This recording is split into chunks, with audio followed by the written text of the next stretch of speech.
Bon, d'ici, merci de nous recevoir. Cool. Si on pouvait revenir vite fait sur ton parcours, si tu pouvais te présenter rapidement, de quelle origine tu es, quelle activité tu exerces et quel est ton but, ta finalité et qu'est-ce qui t'inspire, qui te motive. Voilà, si on peut commencer. Donc je m'appelle D'ici, c'est mon nom d'artiste. Mon vrai prénom c'est Sering. Sering by Gay. Mon père est sénégalais, ma mère est française. J'ai grandi qu'avec ma mère. J'ai connu mon père plus tard. Je suis allé au Sénégal pour la première fois à l'âge de 18 ans. Ça fait 15 ans, on va dire, ouais, une vingtaine, non, 15 ans que je vis de ma musique, que je vis du Peura. Avant ça, j'ai dû faire 5-6 ans de Peura sans être connu, tout ça. En parallèle de ma carrière, j'ai écrit 2 romans. J'ai fait un film, un long métrage, ça s'appelle Dans tes rêves. J'ai fait pendant 2 ans, les 2 dernières années, 2013-2014, du théâtre. J'ai joué le rôle d'Othello, de Shakespeare. J'ai donné des cours au théâtre de l'Odéon à des élèves en réinsertion scolaire pendant 3 ans. En fait, c'est des petits qui devaient aller pour certains qui devaient aller en prison, ou qui n'avaient pas trouvé de lycée, ou qui venaient d'arriver en France, tout ça et tout. Donc on leur donnait des cours au théâtre de l'Odéon. Je leur donnais des cours de dramaturgie, en gros, comment on raconte une histoire dans un bouquin, au théâtre, au cinéma. Qu'est-ce que j'ai fait d'autre? Bah, c'est à peu près tout, mais c'est déjà pas mal. C'est déjà beaucoup. Je vois qu'il y a un petit logo sur ta casquette, une petite pilule rouge, c'est ça? C'est quoi? C'est ta marque de vêtements? C'est ma marque, ouais, c'est ma marque. Pilule rouge parce que c'est en référence à Matrix. Quand Morpheus propose à Neo la pilule rouge ou la pilule bleue c'est rester dans l'illusion de la vie. La pilule rouge, c'est voir la vie telle qu'elle est. Donc j'ai emprunté ça à Matrix. D'où te vient ce besoin d'avoir lancé cette ligne de vêtements? C'est par rapport à quoi? C'est purement commercial, c'est un état d'esprit, c'est pour développer également le côté business, entrepreneuriat, reprendre le contrôle de ton business. Tu peux nous expliquer un petit peu? C'est plus la dernière chose que tu as dit, c'est-à-dire que souvent les rappeurs, les artistes en général, quand ils signent en maison de disques, il y a une clause qu'on appelle le merchandising. Tu sais pas trop ce que c'est, ou tu t'en fous, tu dis ah ouais c'est juste des t-shirts et tout, tu laisses ça à la maison de disques alors que ça rapporte beaucoup d'argent. Mais comme d'habitude, j'aime bien prendre quelque chose et le faire un petit peu différemment, le faire à ma sauce. C'est-à-dire que moi, ma marque, c'est pas un gros truc avec écrit un gros truc dessus, tout ça et tout. C'est juste un petit sigle. Voilà, et j'essaie de faire quelque chose de qualité, de choisir des produits de qualité, de les vendre moins cher que la plupart de mes concurrents rappeurs. Et surtout, tu sais, une marque, c'est comme... c'est-à-dire que au départ, tu fais forcément plein d'erreurs. Donc tu vas acheter par exemple des Teddy déjà faits, des Sud Capuche déjà faits, tu vas juste mettre ta marque. Moi ça fait 4 ans que je fais ça, donc là je commence à avoir ma propre ligne de production. C'est-à-dire que mes pièces à manches, on appelle des pièces à manches, donc des manteaux, tout ça et tout, c'est mes propres manteaux.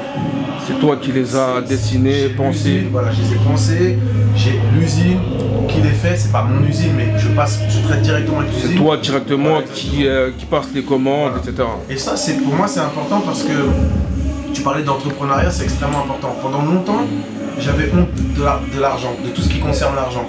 Je voyais ça comme quelque chose d'un peu sale. Ouais, tu fais que du business, mon frère. Indécent. Indécent, tu vois. Alors que, bah non, en fait. C'est-à-dire que la même application et implication que je mets dans la musique que je vends, je la mets dans mes vêtements. Et c'est important pour moi de vendre des vêtements de qualité, d'essayer de faire que ce soit aussi accessible.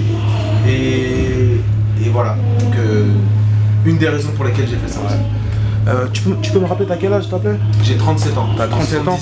Donc t'as vécu l'arrivée du hip-hop? Non, pas exactement, parce que l'arrivée du hip-hop en France c'est plus les années 80, milieu des années 80, début des années 90, et moi j'avais que 5-6 ans. Donc j'ai pas vraiment connu ça. Mais j'ai connu l'émergence du rap français. Tu vois, les groupes Mystère Amer, NTM, Solar et tout. Donc voilà, t'as baigné un petit peu dans ce qu'en France on aime bien un petit peu dire l'âge d'or du hip-hop. Ouais.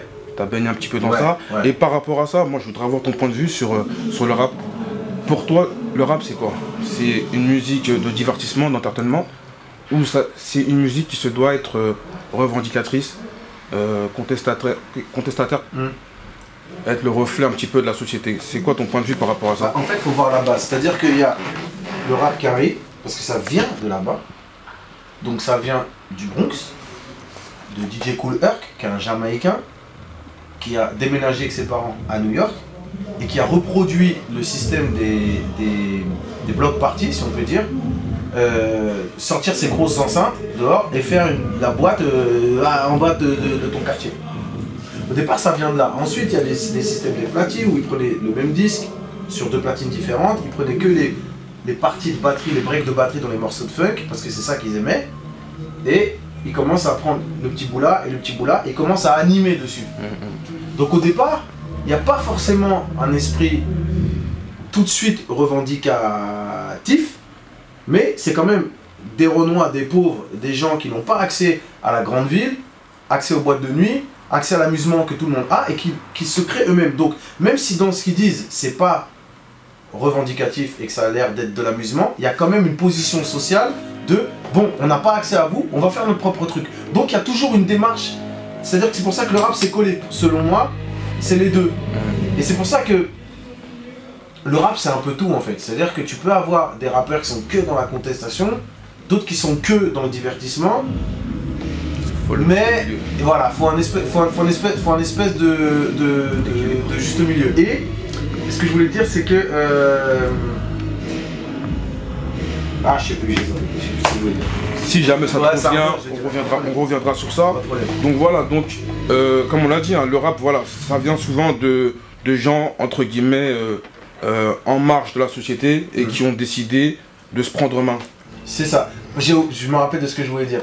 C'est qu'en fait, le rap pour moi, c'est un peu le pouls de la société. C'est-à-dire que c'est une musique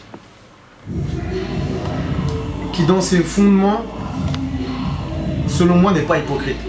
C'est-à-dire qu'à chaque fois on dit le rap, ouais mais le rap, ça parle des meufs, ça parle d'oseille, ça parle de trucs. Mais le rap, c'est juste le reflet d'une société. Vu qu'on est aujourd'hui dans une société où vraiment les notions ultra-capitalistes, ultra-libéralistes, c'est ce qui dirige cette partie du monde, le rap, c'est le reflet de ça. Ouais. C'est le reflet de ça. Donc, voilà.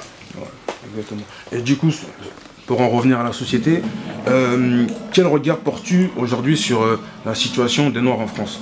Je sais que voilà, tu fais partie des très rares rappeurs à te montrer solidaire des drames qui peuvent toucher la communauté noire.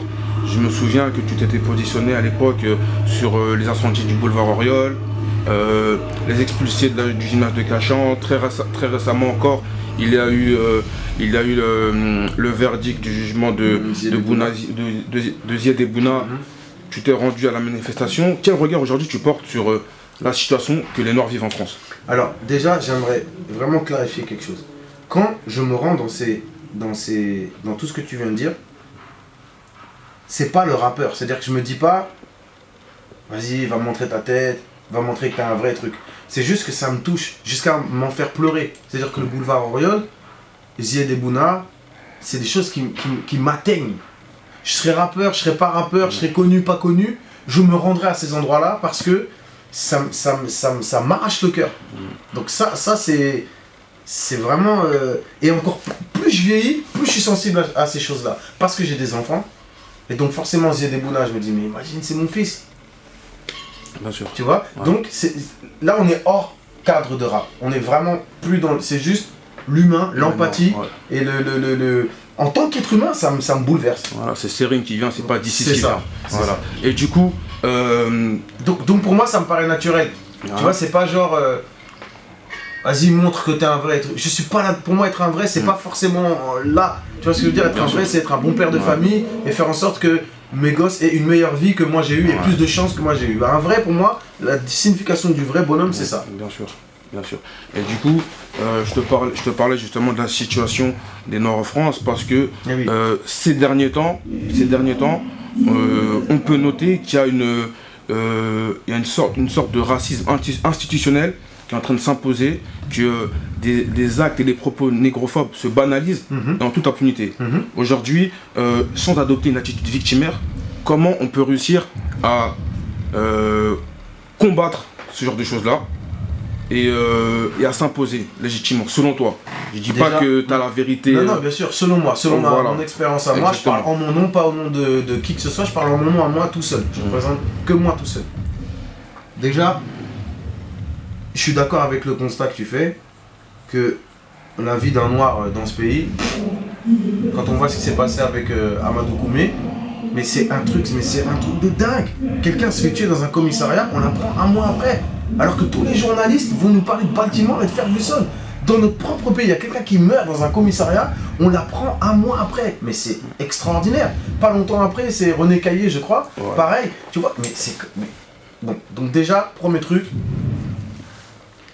ça c'est pas normal.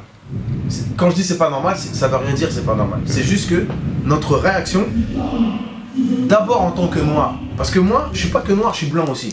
Tu vois, je suis pas dans un truc de... Bon. Donc d'abord en tant que noir, c'est d'aller... C'est de montrer sur les réseaux sociaux, mais pas que sur les réseaux sociaux, d'aller sur place, au commissariat et de demander des comptes, de dire comment ça se fait, de faire des sittings, tout ça. Bon, première chose. Ensuite, ça c'est... Mais même si t'es pas noir, si t'es touché par ça et que c'est juste la vie d'un individu et que tu comprends pas et que t'as des questions par rapport à ça, t'y vas. Pas que des associations, c'est bien, hein, des associations de travail qu'elles font et tout, hein, mais nous tous en tant que gens concernés. La deuxième chose, c'est que, mais ça c'est pas de notre fait, c'est des discussions qui sont tellement longues, c'est que noir en France, ça veut tout et rien dire selon moi. C'est-à-dire que il y a des gens qui vont se considérer d'abord ivoiriens, d'abord camerounais, d'abord sénégalais, et si on rentre dedans, ça va encore plus loin. C'est-à-dire qu'à l'intérieur dans sénégalais, dans cette parenthèse-là, t'as tout couleur, t'as Wolof, et à l'intérieur de tout couleur et de Wolof, je te fais encore des sous-trucs, parce que je connais, je suis sénégalais donc je connais, tu vas avoir les Tidianes, ceux de la confrérie Tidiane, la confrérie Mouride, la confrérie Layène, tu vois ce que je veux dire? Et encore à l'intérieur de ça, même à l'intérieur de Tidiane, tu vas avoir les ethnies ancestrales, tu vois? Tu vas avoir les ethnies ancestrales. Bijoutier, tisserand, nanani nanana. Et ça veut dire que des gens, avant de voir un noir, par rapport à ton nom de famille, ils vont voir toute ta pièce d'identité de tes ancêtres et tout. Là. Donc, ce qui est important, ce qui est vraiment, véritablement important, pour nos parents, c'est déjà compliqué, ils ont grandi comme ça, c'est compliqué. Nous, notre génération, et encore plus nos enfants et tout, c'est de ne plus faire ces subdivisions-là. Bien sûr. Il n'y a plus de subdivision à faire comme ça. Parce que tant qu'il y aura ces subdivisions-là, tant que je verrai un Ivoirien, que je verrai un Camerounais, que je verrai un truc, après c'est bien d'être Camerounais et d'être Ivoirien, mais c'est bien quand c'est la Coupe du Monde. C'est bien quand tu es derrière ton pays pour la Coupe du Monde, oui. Moi je suis pour le Sénégal, c'est la Côte d'Ivoire-Sénégal, bien sûr que je vais être pour le Sénégal. Par contre, c'est la Côte d'Ivoire-Allemagne, je vais être pour la Côte d'Ivoire. Bon, mais c'est du foot, c'est de l'amusement, on s'en fout. Par contre, quand il y a quelqu'un qui se fait tuer dans un commissariat, je m'en fous de savoir qu'ils sont entiers, camerounais, béninois, je m'en tape. Ce que je vois, c'est que c'est quelqu'un qui a en partie ma couleur de peau, mes origines, et que parce qu'il a cette couleur de peau et mes origines, il est traité différemment d'un autre. Voilà, surtout c'est ça, c'est que les gens qui s'attaquent et qui bafouent les droits des Noirs parce qu'ils sont noirs, ils ne se disent pas, ah, lui c'est un Sénégalais, donc il faut que je le traite comme ça. Eux c'est des Antillais, donc avec eux on va se comporter comme ça. Pour eux, ils voient que des Noirs. Aucune distinction. Voilà, exactement. Donc du coup, effectivement, tu as parlé du tribalisme. Selon moi, c'est un peu ce qui empêche justement cette unité. En France, on aime bien se dire, aux États-Unis, ils sont unis, etc. La différence avec les Noirs américains, c'est que eux, pour la majorité, ils sont déracinés. On leur a tout coupé. Ils sont déracinés et du coup, ils se reconnaissent que par rapport à la couleur. Sauf que nous, on a cette chance d'avoir encore nos racines, d'avoir encore notre lien avec l'Afrique. Mais il ne faut pas oublier que en faisant l'apologie des nations, on perpétue un petit peu la conférence de Berlin. Mais c'est entièrement. De toute façon, les nations, elles ont été créées par les Occidentaux. C'est-à-dire que c'est qui a décidé que bon bah ça c'est la Côte d'Ivoire, ça c'est le Sénégal, ça c'est truc, ça c'est truc, ça c'est truc. Avant, il n'y avait pas de Sénégal et le Mali, il y avait l'Empire du Mali. Tu vois? Donc toute cette subdivision et tout ça et tout, et perpétuer ça comme tu dis, bah, c'est juste perpétuer l'idée du colon qui est venu, qui a joué à un puzzle Ravensburger avec un territoire. Donc ça sert à rien de se considérer comme ça. Donc du coup, pour revenir un petit peu à notre problématique de société, selon toi, qu'est-ce qui fait aujourd'hui qu'en France, on a du mal en tant que noir à s'imposer et à avoir le respect qu'on mérite? Alors, je te dis ça parce que le traitement que les Noirs subissent en France n'est pas le même que d'autres communautés. Bien sûr. En fait, je pense qu'il y a un des, selon moi, mais c'est ma vision à moi, peut-être qu'elle est trop petite, mais un des premiers problèmes, c'est que le noir lui-même ne connaît pas son histoire.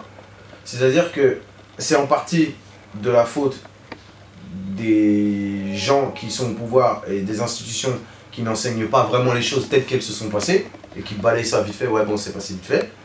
Ok, mais c'est pas parce que ça se passe comme ça que c'est pas à toi de faire ton propre chemin et de connaître et de savoir comment ça s'est passé.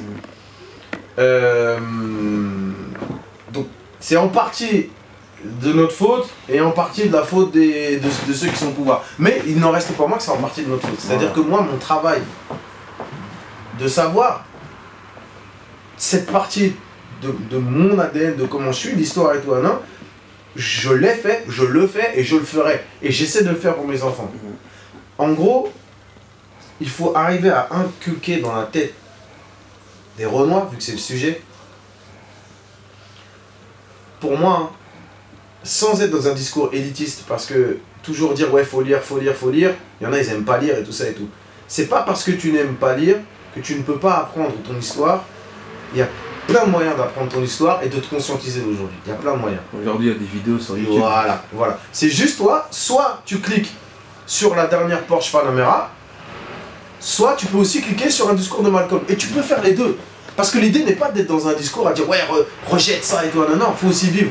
Juste équilibre ton truc. Équilibre ton truc. Fais en sorte que au moins tu regardes et que tu aies la même attention, la même implication dans ce savoir-là. Tu vois ce que je veux dire? Et ça, malheureusement, on ne le suscite pas assez. On ne suscite pas assez chez les jeunes, chez les trucs comme ça. Donc, ce qu'on essaie de faire avec Malcolm X, c'est ça. C'est juste dire que Malcolm X c'est cool, tu vois. Et lis Malcolm X, ça va t'apprendre des trucs sur toi. Et surtout, une des raisons aussi qui fait que, surtout en France, hein, que les Noirs ne connaissent pas leur histoire, c'est que l'histoire en partie, elle est tronquée.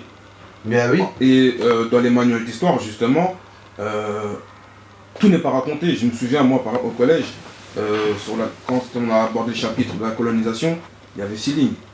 Et aujourd'hui, quand les Noirs abordent ce sujet-là, de la transmission des mémoires, on cherche à noyer le poisson en affirmant qu'on cherche à faire un concours de douleurs, etc. des douleurs et tout. Voilà. Mais moi, en fait, je pense que ça, il faut le dépasser. Il faut le dépasser dans le sens où c'est encore une injustice, on le sait, on ne nous apprend pas et tout. Mais soit on est là, on se dit ouais, c'est pas bien, c'est une injustice, soit on dit écoute, moi, j'ai pas de temps à perdre. Le bouquin, il est là, j'ai un peu d'oseille, je vais aller acheter le bouquin. Le site internet, il est là, j'ai de quoi me payer, contrairement à d'autres, une connexion internet pour cliquer sur cette vidéo et apprendre, je vais le faire. Parce que si on regarde que l'injustice tout le temps, on n'avance pas. Ce qu'il faut, c'est la combattre. Pour la combattre, il faut nourrir son esprit. Voilà. Et du coup, par rapport à ça, il y a des gens aujourd'hui qui, comme toi, qui prennent ce genre d'initiative, qui cherchent à vulgariser un petit peu l'histoire des Africains et des Afro-descendants de par le monde. Mais ces gens-là, quand ils prennent ce genre d'initiative-là, on les taxe de communautaires. Est-ce que pour toi, le communautarisme, c'est du racisme? Non. Ouais.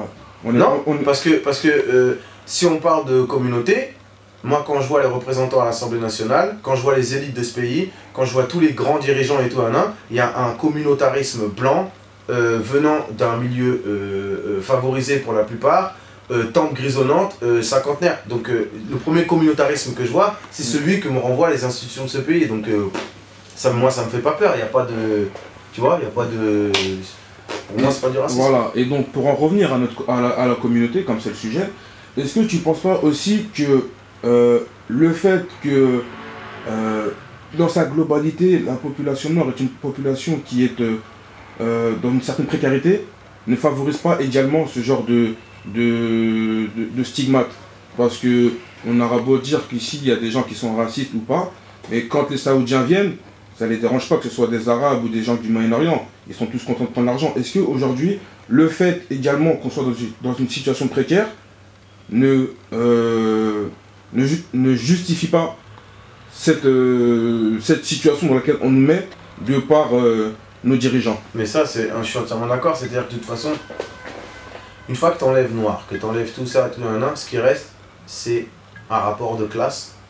Et le fait d'être pauvre, le fait d'être de grandir dans certains endroits, parqués, entre guillemets, d'être dans ce qu'ils appellent maintenant l'apartheid social, tu vois, c'est-à-dire que c'est même plus une différenciation que de couleur et tout, mais c'est aussi une différenciation de classe sociale, fait que ça te fait des triples peines en fait, des quadruples peines. T'es à Renoir, t'es pauvre, t'habites là. Tu vois ce que je veux dire? Comme t'es rebeu, t'es pauvre, t'habites là. Tu vois? Et donc, effectivement, bah ça, plus ça, plus ça, plus ça, c'est ce qui rajoute à la situation. À la situation. Voilà. Et voilà, comme souvent en France, hein, le modèle de référence, c'est les États-Unis. Ouais. On vend une image des Noirs qui réussissent, etc. Mais voilà, très souvent on parle de Black Power. Des gens comme Marcus Garvey, ils ont ramené un nouveau concept, à savoir le Green Power, le pouvoir de l'argent. C'est pour ça que tout à l'heure je te parlais de ta marque de vêtements, où voilà, tu stipules également que voilà, le merchandising à la base c'est la maison de disques qui s'en charge, quitte à te soustraire des revenus. Aujourd'hui, l'entrepreneuriat, n'est-ce pas une voie qui permettra justement une émancipation de c'est une des voies, c'est sûr que l'argent c'est le nerf de la guerre. C'est une des voies, on va pas se mentir et à chaque fois dire ouais mais non c'est que les bouquins, trucs, non, l'entrepreneur, il y a des gens ils sont bons pour ça, il y a des gens ils sont bons pour faire du business, tu vois ce que je veux dire? Après, tout dépend de comment tu le fais, qui tu impliques dans ton business, il y a tout ça, mais c'est une des voies et surtout, de la même manière que pour connaître ton histoire, il faut étudier, donc mettre de l'application dans ce que tu fais, dans le business c'est pareil. Parce qu'il y a plein de mecs qui disent ok je vais être dans l'entrepreneuriat et ils font les choses vite fait. Ils disent ouais je vais faire une marque c'est vite fait, je vais trouver un logo vite fait, je vais voir des rappeurs vite fait, je leur dirai mets ma marque vite fait, fais une photo avec ma marque vite fait, ça va se vendre. Mais ça va pas la tête ou quoi, c'est pas comme ça la vie. Vous dans votre média vous prenez la tête, il y a une caméra elle est bien, t'as un mec qui est là, c'est organisé. C'est pas je prends mon téléphone, je fais mon interview. Tu vois, donc dans chaque chose que tu fais, mets de l'implication et de l'application. Que ce soit dans le business, que ce soit dans l'art, dans les études. Moi je crois aux vertus du travail. Le travail c'est toujours payant. D'une manière ou d'une autre, c'est toujours payant. Peut-être sera plus. Pour nous, faudra plus charbonner. Moi c'est ce que je dis à mes gosses. Faudra plus charbonner qu'un autre, mais c'est pas grave. Ce que tu sèmes, tu vas le récolter, t'inquiète pas, d'une manière ou d'une autre. Bien sûr. Bien sûr. Et du coup, de toute façon, si on veut une émancipation d'une communauté, ça implique que tout le monde mette la main à la pâte. On dit également des Noirs, et bon, ça peut se vérifier, que c'est des grands consommateurs. Que ce soit dans le domaine du textile, dans le domaine des cosmétiques, etc. Sauf que très souvent, lorsqu'on le consomme, on ne le consomme pas chez des Noirs. Est-ce que si un espèce de réseau... On est en interview! Si un espèce de réseau favorisant le commerce entre les différents marchands de la communauté, si ce genre de réseau-là se met en place, toi personnellement, est-ce que tu serais dans cette démarche-là de privilégier les achats chez les commerces africains? À une condition que la qualité du produit, à condition que la qualité du produit soit optimum. Parce que si tu te dis, ouais, je vais acheter chez le Renoir un truc, mais c'est moins bien, quelque part, tu alimentes une machine qui ne fonctionne pas. Mais moi, j'ai essayé de faire ça. C'est-à-dire que quand j'ai commencé à gagner un peu d'oseille avec mon premier album, et que j'étais dans cet état d'esprit de marque de vêtements, je suis allé au Sénégal, j'ai vu que j'avais plein d'oncles et de cousins qui étaient couturiers. Je me suis dit, ok, je vais acheter des terrains, je vais faire une petite manufacture, je vais faire ma petite usine, je vais fabriquer des vêtements là-bas, je vais les revendre en France. Ok, donc c'était vraiment une démarche de commerce équitable, communautaire. Tu vois ce que je veux dire? Sauf que, parce que je voulais faire les choses bien, parce que je veux toujours essayer de faire les choses bien, et pas que ce soit, je dise à mes tantes ou à mes cousines de mettre les vêtements, les chemises que mes cléons ont fabriqués, de les faire passer vite fait à la douane et tout, non. Pas être dans un truc de Mama Benz, faire un truc vraiment concret, sérieux et tout, noté, truc. Mais je pouvais pas parce qu'il y avait des lois protectionnistes françaises, donc européennes et donc occidentales, qui faisaient que les produits exportés donc d'Afrique étaient taxés à je sais plus combien de pourcents. C'est-à-dire que même quand tu essayes de faire ton truc bien réglo et tout, Il y a quand même là derrière une loi qui fait que, par exemple, le coton malien, c'est un des cotons les plus soyeux, qualitatifs, produits de dingue, il y en a plein et tout. Mais vu que les Américains, depuis la traite négrière, le coton, c'est eux qui décident quoi, comment ça se passe, à leur avantage. Donc, il faut le commerce, il faut l'entrepreneuriat, il faut ça. Mais il faut des avocats. Il faut des gens de la communauté qui font des études de ouf, qui mettent en péril ça. Même si, ne nous mentons pas, ça risque d'être compliqué à un moment pour eux et qu'ils risquent d'avoir des espèces de machinations qui viendront faire que... Mais c'est pas grave, faut y aller quand même. Voilà, faut y aller quand même. Parce que si on se dit c'est joué d'avance, c'est foutu, et qu'on prend Lumumba qui s'est fait trahir et tuer, on n'y arrivera pas. Et en faisant des meurtres comme ça, de Sankara, de Lumumba et de ces gens-là, en les tuant, à chaque fois, c'est des morts brutales, sauvages, horribles. C'est pour justement tuer en chacun de nous l'espoir d'essayer de faire quelque chose. C'est pour te montrer le bout du chemin, il est là. Tu vois ce que je veux dire? Voilà. Mais justement, vu qu'on parle de l'Afrique, tu disais tout à l'heure que la première fois que tu avais été au Sénégal, c'était à l'âge de 18 ans. Quel rapport entretiens-tu avec l'Afrique? Le rapport que j'entretiens, c'est... Écoute... Avec l'Afrique en général et la culture en... Déjà, l'Afrique, elle est chez moi. Parce que moi, je suis marié avec une Renoir. Tous mes frères, tout ça et tout, donc c'est quelque part l'Afrique tout le temps à la maison. En partie. Une partie de l'Afrique. Tu vois. Ensuite, je suis forcément sensible à ce qui se passe là-bas. Quand il y a eu la crise ivoirienne, forcément, j'étais outré de voir l'implication de la France qui vient sur le pays normal. Au Mali, pareil. Les bases militaires occidentales en Afrique, c'est quelque chose que je ne supporte pas. Tant que les pays africains pas les pays. Tant que l'Africain ne considérera pas et n'acceptera pas de manière forte et sans équivoque la souveraineté, je ne parle pas de nation, je parle du territoire. Ça ne... Bien sûr. Et ça n'avancera pas. Voilà, justement, vu que tu parlais de souveraineté d'Africains, pour en revenir sur les attentats du mois de janvier, pas forcément sur la polémique Charlie, pas Charlie, parce que voilà, les médias se sont chargés. Qu'est-ce que tu penses du fait que les présidents africains se soient déplacés en France pour manifester leur soutien, sachant qu'on ne les a jamais vus avoir ce genre d'acte vis-à-vis du Nigeria qui est en train de souffrir avec Boko Haram? C'est simple, ça me donne envie de vomir. Ça me donne envie de vomir, mais ça ne m'étonne pas. Ces présidents, tous ces gens-là, ça ne m'étonne pas. Quand tu vas au pays, tu vois, c'est la même reproduction qu'ici. C'est-à-dire que tu as une élite de gens favorisés qui vivent sur les ressources du pays, qui vont en boîte, qui s'amusent, qui ont accès à des grandes études, tout ça et tout, et qui n'ont rien à carrer du pauvre petit mendiant qui est là. Tu vois ce que je veux dire? Donc ça ne m'étonne pas. Ça me donne juste envie de vomir. C'est-à-dire que pas longtemps après, Dieu fait bien les choses, il y a eu le Kenya. Un truc de ouf au Kenya en plus. Hein. Mais un truc de... Tuerie, 147 mois. Malade. On a vu les présidents africains entre trucs. Voilà. Donc tu vois ce que je veux dire? Donc c'est...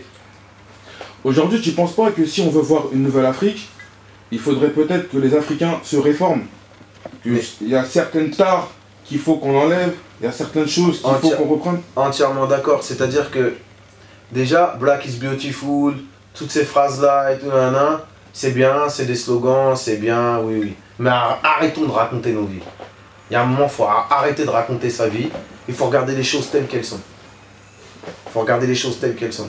Et Black is not beautiful. Quand on voit comment ça se passe entre nous, comment la femme noire se considère, comment l'homme noir traite la femme noire. Exactement. Arrêtons nos conneries de Black is beautiful. Arrêtons de raconter nos vies. Bon, par contre, on peut rendre Black is beautiful. On peut, ça c'est possible. Mais il faut se remettre en question. Il faut véritablement se remettre en question. Chacun, c'est pas des discours politiques de loin et tout. C'est chacun. C'est moi quand je rentre là, comment je parle à ma femme, comment je parle à mes enfants, qu'est-ce que je leur mets dans la tête? Qu'est-ce que, quand il y a un clip, ou quand il y a un discours, quand il y a des hommes politiques, est-ce que je fais mon travail de daron qui déconstruit l'image qu'on met? Est-ce que je déconstruis? Est-ce que je dis, ouais, mais attends, ça, quand il y a mes filles, et qu'il y a un clip de trucs et tout, et que c'est des tissages blonds et des trucs que je comprends pas, est-ce que je laisse ma fille, je fais comme si de rien n'était? Est-ce que je dis ouais mais attends, toi tes cheveux ils sont trop beaux ma chérie.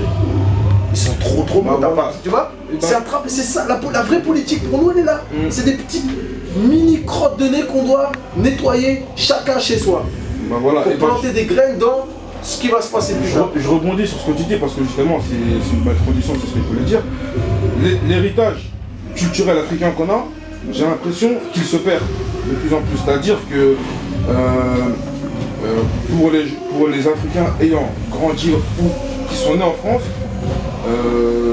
ils ne perpétuent pas forcément ce que leurs parents leur ont apporté, que ce soit dans le patronyme, dans les prénoms, que ce soit en termes de langue, dans la nourriture, dans la culture en elle-même, on a l'impression qu'elle est remplacée.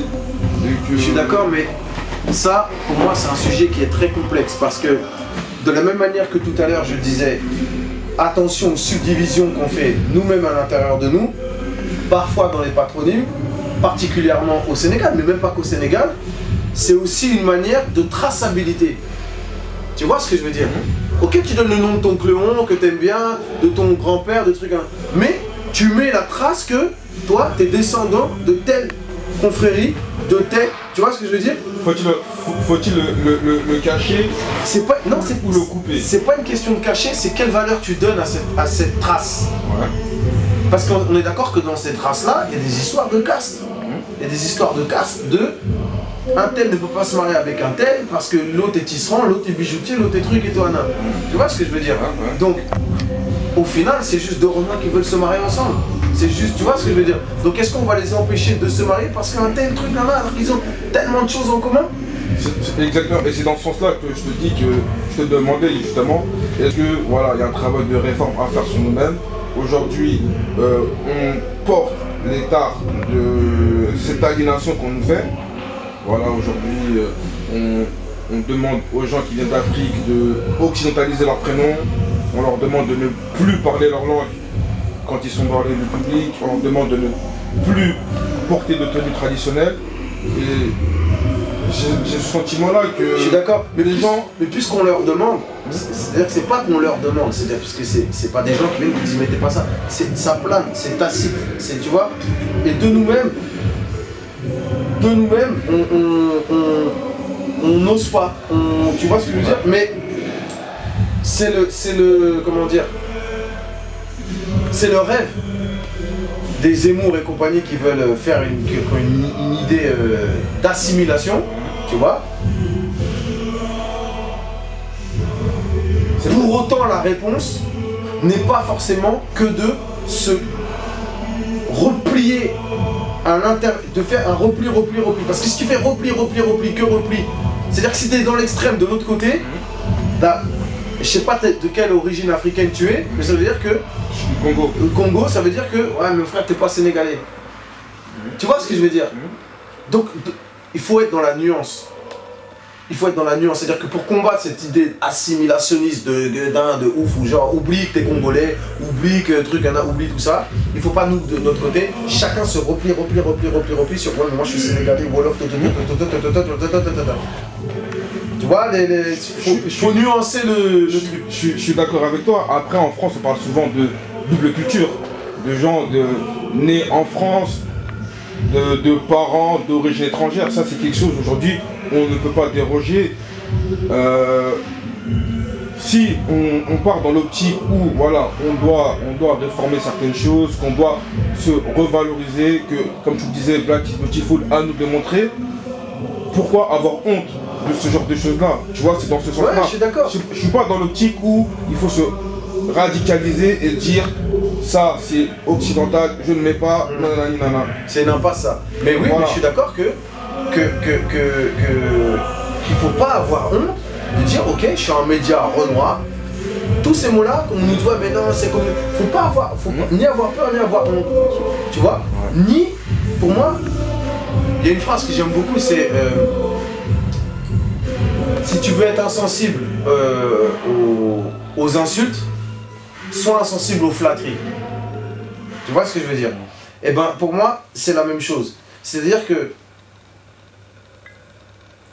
il faut pas être hyper fier d'être noir comme il ne faut pas être hyper complexé d'être noir. Faut enlever cette aliénation de dire que on est des gens à part, ou que c'est des gens à part, ou tu vois ce que je veux dire. Faut se considérer, il faut même pas se considérer, c'est une évidence. On est normaux, pareil. Et donc du coup, par rapport à ça, est-ce qu'il n'y a pas une sorte de complexe d'infériorité des Noirs vis-à-vis de toutes les autres communautés? Pour revenir, comme tout à l'heure tu disais, quand je regardais des clips avec ma fille et que voilà... Je déconstruis ce qu'il y a. Tu déconstruis parce que elle a un tissage blond, etc. et qu'elle peut être amenée à s'identifier à des choses qui aliènent des enfants, qui leur introduit des complexes depuis tout petit. Aujourd'hui, le fait qu'on n'ait pas assez de modèles, de référence, amène ce genre de complexe. Tu as lancé l'initiative Who is Malcolm X, justement, qui va dans ce sens-là. Tu peux m'expliquer comment t'es venue cette réflexion? En fait, moi, Malcolm X, je l'ai lu quand j'avais 15 ans. La première fois que j'ai lu l'autobiographie de Malcolm X, j'avais 15 ans. C'était à la suite de la sortie du film de Spike Lee. J'avais jamais j'avais entendu parler de Malcolm X avant, mais dans des sons publiés, des choses comme ça, mais je me disais, ok, il n'y avait pas internet avant. T'entendais un truc, t'allais pas cliquer pour savoir tout de suite, tu vois, donc c'était un peu plus complexe. Quand j'ai vu le film, là j'ai pu voir directement, je suis allé acheter le livre, et là j'ai lu l'histoire de Malcolm X. Et ça a été une espèce d'électrochoc dans ma vie et dans ma construction personnelle. Mais après, ce que ça a fait à moi, ça ne fera pas peut-être tout à fait de la même manière à toi ou à quelqu'un d'autre, tu vois. Moi, le fait que je sois métisse, je l'ai vu d'une certaine manière, le bouquin. Parce que sa mère, elle est métisse, tout ça, et toi, non. Lui, il était clair de peau, et toi, non. Il y a aussi... Il était même un peu roux. Un peu roux, ouais. Il y a aussi, pourquoi ça a été quelque chose de très fort dans ma vie, parce que moi, j'ai pas grandi avec mon daron. Donc le fait d'avoir un personnage masculin fort, une personnalité forte, charismatique, c'est quelque part, de loin, à 15 ans, comme un père de substitution, un peu, de loin. C'est une figure tutélaire, on appelle ça. Tu vois, c'est-à-dire que, ah, tiens, il y a une espèce de référencement de ça, un bonhomme. Tu vois ce que je veux dire? Et c'est en ça que c'est important. C'est en ça que le bouquin, il est extrêmement important pour moi, parce qu'il faut arriver à avoir des modèles forts. Là, je parle que pour les garçons, parce qu'il faut aussi penser je sais pas, les filles, c'est aussi important, même plus important, c'est les mères des... Tu vois ce que je veux dire? C'est la mère de la nation. Ah ouais, donc c'est mon beau-père qui dit, lorsqu'on éduque un homme, on éduque un être, lorsqu'on éduque une fille, on éduque un peuple. Tu vois? Donc c'est extrêmement important. Donc au départ, moi je le lisais qu'en tant que garçon, Malcolm X. Mais Malcolm X, ça vaut aussi pour une femme. À partir du moment où tu es en situation d'affaiblissement, Malcolm X a cette capacité, c'est un espèce de catalyseur qui te donne la puissance même dans ta position de faiblesse, de te sentir fort. C'est ça la magie entre guillemets, de Malcolm X. Et donc, il y a 3-4 ans, j'ai un petit du quartier qui est tombé en prison. Trafic de drogue, bref. Promis un avenir de footballeur extraordinaire, mais il y a eu des histoires qui ont fait qu'il a eu un accident au genou, il a été déclaré inapte par son club pour toucher une grosse somme d'argent en assurance, et bon, j'ai voulu lui offrir ce livre pour qu'il arrive à se reconstruire, parce que Malcolm X, son étape de la prison, ça ne l'a pas détruit, ça l'a renforcé, c'est ça la puissance du mec. Ça l'a créé même. C'est un truc de ouf. C'est-à-dire qu'on a tué ton père, on a interné ta mère, on t'a fait des trucs de ouf, t'étais un craquet, tout ça truc, mais quand même, t'as la puissance de prendre ça et d'en faire quelque chose de... Bon, c'est un truc de ouf. C'est pour ça que ce livre, je me bats pour qu'il soit accessible. Parce qu'il donne la force, tu vois, il éclaire sur des choses, bref. Et donc, j'ai voulu l'offrir, et donc je me dis, ouais, je vais aller à la FNAC, n'importe où, je vais acheter le bouquin. Je fais 1, 2, 3, 4 FNAC, 4 librairies, impossible de trouver le bouquin. Bon, je vais sur internet, je vois, Amazon, 135 €. 200 €, 300 €, 400 €. Voilà, c'est des gens qui le revendaient. Je dis, mais il est plus édité le bouquin ou quoi? Vu que moi j'ai sorti de romans, je connais un petit peu le milieu de l'édition, j'ai posé des questions à mes éditeurs, je dis, mais allez voir dans votre base de données, truc. Ah, il est plus édité depuis 93, ça appartient à Grasset et tout. Je suis allé voir Grasset, j'ai dit, mais qu'est-ce qui se passe, comment? Et non, non. J'ai dit, ok, entre-temps, je vais faire une traduction. J'ai appelé des amis universitaires, et on est reparti du bouquin original, on a retraduit le bouquin. Et en retraduisant le bouquin depuis l'œuvre originale, on s'est rendu compte que dans l'édition française qui était sortie en 65 et en 93, des prénoms changeaient. Et Malcolm X, il avait une volonté, entre guillemets, de vulgarisation. C'est-à-dire qu'il, lui c'est un mec de la rue, il s'adressait aux mecs de la rue. Donc il n'y avait pas de mots trop compliqués, des phrases de je sais pas quoi, des trucs à. Donc ce qu'il a fait, c'est que dans la construction de ses phrases et comment il a agencé les choses, ça restait accessible. Nous, dans la traduction qu'on a refait, on a cette volonté-là de rester accessible pour n'importe quel mec de quartier. Pour pas que ce soit élitiste. Voilà. Parce que l'élitisme, c'est ce qui donne envie de vomir. Et du coup, voilà, comment a été perçue justement ton initiative par le milieu, par les auditeurs, etc. Je sais pas, et très honnêtement, c'est pas du tout important. C'est-à-dire que j'ai même essayé. Tu vois, au début, quand on a annoncé le truc et tout, c'était flou quand t'as vu sur internet tout, c'était pas d'ici, ils organisent et tout. Je m'en fous, en plus, je suis pas tout seul. Il y a mon équipe qui est là, il y a David et Nicolas, un mec de Sevran. Une autre chose, justement, tu redisais tout à l'heure que Malcolm X, ça s'adresse aux hommes et aux femmes. Aujourd'hui, t'as pas l'impression un petit peu, entre guillemets, que les bourreaux des femmes noires, c'est les hommes noirs en premier? Ça veut dire que on a pris un joli prénom africain pour en faire une insulte, c'est-à-dire que ça se dit beaucoup moins ces derniers temps, mais avant, Fatou c'était une insulte. Bien sûr. Ça veut dire, ah regarde-moi cette Fatou, etc. C'est considéré comme une insulte. Bien sûr. Aujourd'hui, quand tu vas sur les réseaux sociaux, bon déjà à la base les réseaux sociaux c'est atroce avec tout le monde. Bien sûr. Mais quand tu regardes les gens qui insultent les femmes noires, c'est à 90% c'est des femmes noires. Bien sûr. Bien sûr. Si c'est pour dire aux femmes noires, oui, vous mettez des faux cheveux, vous éclaircissez la peau, etc. Mais elles font tout ça pour plaire à qui? Exactement. Pour plaire à qui? Donc, mais écoute, ceux qui sont dans cette démarche-là, c'est des chiens. Il n'y en a pas à tergiverser ou je sais pas quoi. T'as pas honte de stigmatiser déjà une petite meuf qui est bourrée de complexes. Tu vois ce que je veux dire? Après, il y en a, ils le font dans un délire, oui, c'est pour gaulerie et tout. Mais quand tu regardes derrière, dans la vraie life de tous les jours, tu rencontres une meuf, une noire dans le métro ou je sais pas quoi, tu la regardes mal, tu vannes et tout, t'es un chien. T'es un chien. C'est tout ce que t'es. Tu vois ce que je veux dire? C'est pas comme ça que tu vas l'aider là. C'est pas comme ça. D'autant plus que déjà qu'on lui vend des critères de beauté qui sont faussés, avec des actrices qu'on leur met en référence, que ce soit des Beyoncé, des Rihanna, qui s'éclaircissent la peau à tout va, qui gomment leur négritude, que ce soit dans les cheveux, que ce soit dans leur couleur de peau, etc. Bon, déjà, c'est dur pour elles de lutter face à ça. Bien sûr. Et ça, c'est un truc qui concerne toutes les femmes, parce que pour les femmes noires, on va dire Beyoncé, etc. Mais pour d'autres femmes, on va leur montrer des mannequins qui font film, qui font replicher, etc. Bien sûr. Tu vois? Mais ça, ce phénomène. Mais moi, par exemple, je vois pas d'autres gens s'acharner sur la femme. Tu vois? Ah oui, non, mais je vois pas. Moi, tu sais, quand je regarde le site World Star Hip Hop, mais c'est un truc de ouf. Bien sûr. Comment le noir a cette capacité de montrer son semblable dans ses pires travers. Bagarre, d'enfants, femmes, trucs. Des femmes toutes nues, etc. C'est un truc de ouf. Bien sûr. Tu vois ce que je veux dire? Et pour répondre au truc, pour revenir sur le gars qui arrête pas de taper sur la meuf, le truc, Fatou, je sais pas quoi et tout, pour moi, être un Renoir et croire que forcer le trait du Renoir, être un super Renoir, c'est montrer des images de gorilles, c'est la même stupidité. C'est la même stupidité que la fille qui veut se mettre en blonde et tout. C'est-à-dire que toi, être super Renoir, c'est faire le gorille. Donc t'es un animal. C'est aussi stupide. Donc si toi t'es comme ça et que tu vas vanner la meuf qui est blonde, je sais pas quoi, Renoir, très sale et tout ça et tout, t'as rien à lui apprendre. Te moque pas d'elle. Te moque pas d'elle parce que t'es pire. Elle au moins, elle essaie d'être. Elle copie une humaine qui lui ressemble pas. Toi tu copies un singe, mon frère.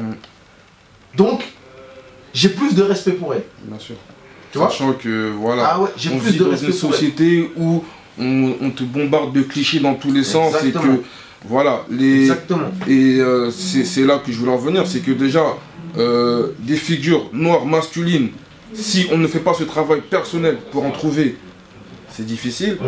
Mais des figures noires, fortes, féminines, c'est encore plus dur. Exactement. Alors que ça existe. Bien sûr que ça existe. Mais ça existe même pas que maintenant. C'est-à-dire que Malcolm X, sans... Ouais. J'arrive. Malcolm X sans Betty Shabazz, c'est pas Malcolm X. Tout comme Nelson Mandela sans Winnie. Ah oui. Comme Marcus Garvey, je connais pas le nom exact de sa femme. C'est deux femmes, mais c'est pareil. C'est la même chose. C'est-à-dire que elles ont compilé, elles ont les textes et tout. C'est la même chose. Et je parle même pas de ah, j'ai oublié son nom, honte à moi. Où ça? Ah, j'ai un trou. Après. Davis. Angela Davis. Voilà. Ouais, les Black Panthers. Mais bien sûr. Sur ces belles paroles. Peace. C'est cool, ça. C'est vraiment cool. C'était vraiment...